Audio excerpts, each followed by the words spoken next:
Energetically, it's hard because you become anxious, because we entrain to one another. We become the energy that we are around. So the first thing I want you to do is clear your own energy so that you aren't picking up on theirs and becoming anxious. And then you got two anxious people, and then they kind of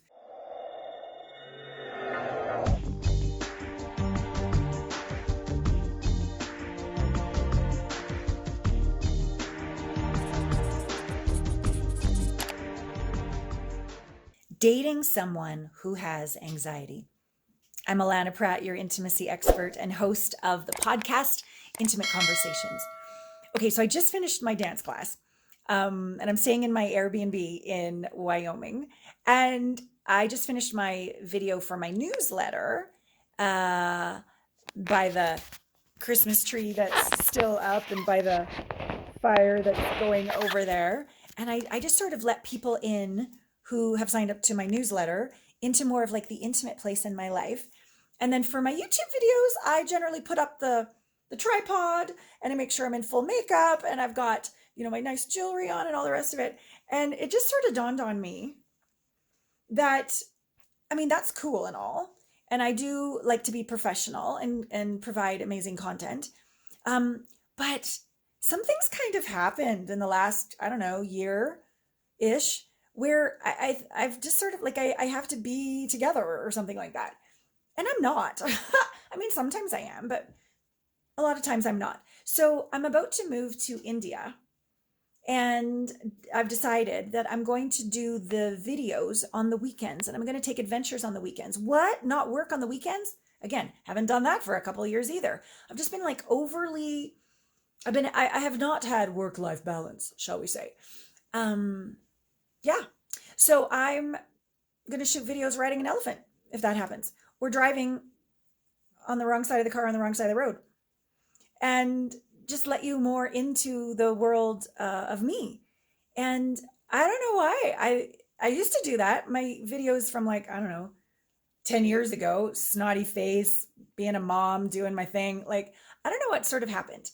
But I'm not going to shame myself or blame myself, because I think some of it was a drive to just do a really good job for you, a drive for excellence, and maybe a little bit of, just maybe trying to be more credible than vulnerable or something like that.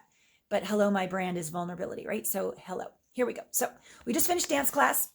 Don't have any, just a little bit of mascara on. That's all I got on. So I'm not done in my full makeup. And I want to talk to you about dating somebody who's anxious. Energetically, it's hard because you become anxious, because we entrain to one another. We become the energy that we are around. So the first thing I want you to do is clear your own energy so that you aren't picking up on theirs and becoming anxious. And then you got two anxious people, and then they kind of have a fight. So there's many ways that, with my different meditations or my coaching practices, etc., clearing energy on a longer level. But just in general, just say, whose energies does this belong to? Take a nice old breath and then just return it to sender with a blessing of compassion. So you're not returning it to your anxious partner that you're dating because that's judgment, and what you resist persists. So you want to return that energy, which could be your partner, it could be anybody, but regardless, who does this anxious energy belong to? Return to sender with a blessing of consciousness, right? You can put a bubble of light around you, like a dodecahedron, like a sacred geometry shape. And then from the center of your heart, fill it with appreciation that you get to date this person. You get to respond, not react to this person. You get to cultivate your own clearing of energy and presence. Okay. So we fill all that appreciation from your heart into the bubble. So that would be like step one. Step two, look through the eyes of the divine at your partner.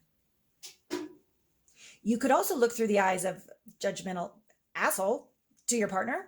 It's not going to go well. Literally put on like a pair of glasses and look through the eyes of the divine at your partner. They will change. Their anxiety that might be driving you bonkers, you'll see with the eyes of compassion that they're just scared. They might be scared of losing their job. They might be scared because of the pandemic. They might be scared that you're going to leave them. They might be scared that they're not enough. I don't know what they're scared about, but something. Something's making them anxious and not feel home in their body. Probably isn't personal. You might be a catalyst, but it's their stuff. So you can have compassion, patience, allowance. Allowance is a curious topic as well. We could do a whole video just on allowance. But allowance to me doesn't mean you just put up with it, accept it, fine. It's not like that. But it also doesn't mean that you're not aware that there's anxiety going on in the relationship that's in the way of intimacy and connection and meaningful conversations and more divine sex. Like, it's still in the way. So you're aware of it, but you're not going to judge it. You're going to be allowing of it being there, and you're not going to close your heart to yourself or to your partner. And if anything, you're going to be curious. So you have compassion for your partner. You look through the eyes of the divine. And then you use your intuition, which can only happen if your heart is open. That's sort of like heart math coherence 101. When we're in appreciation or coherence in our heart, turns on the best of our brain, and we can hear our we can hear our intuition. We can feel our instincts. So if your partner's anxious, open that heart, look through the eyes of the divine, drop your energy down through your open heart into your gut. If you're a woman, your sacred yoni. Gentlemen, your sacred balls, down to that rooted, what would be a contribution right now? Who could I be that would be love right now? Maybe they just need a hug. Maybe they need some space. Maybe they just need you to say, hey, is there anything you want to let me know? And then when they tell you, you don't fix it. You just go, tell me more.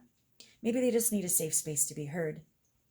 It's never our job to fix our partner, but it can be our privilege to be the space of allowance, unconditional love, and looking at them with the eyes of the divine, to be that safe person in the world that they can be themselves with, that would inspire them to take ownership of their anxiety and do the work.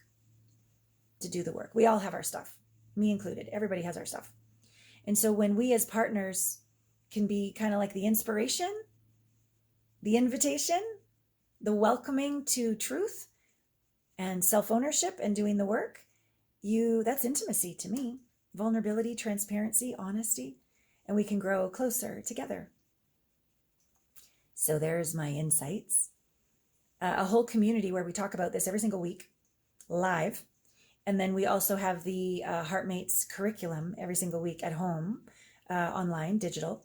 And we also have conscious connection calls where we practice showing up and speaking authentically and listening without interrupting. All these capacities, these skills, these experiences, group coaching calls, etc. This is the world that I've created with the most extraordinary humans who I consider to be family. If you'd like to learn more about how you could join this community of Heartmates, you can go to heartmates.app. If you'd like to learn how you can join our group coaching community with private sessions to go to the core, to really integrate those wounds that sabotage you around intimacy, join us at our retreats that are epic, where we take quantum leaps and nonlinear jumps. We grow so much and have so much fun. I encourage you to go to alanapratt.com/connect and meet my amazing intimacy success advisor, Natalie, who will take you through an intimacy blind spot breakthrough call and give you tremendous value.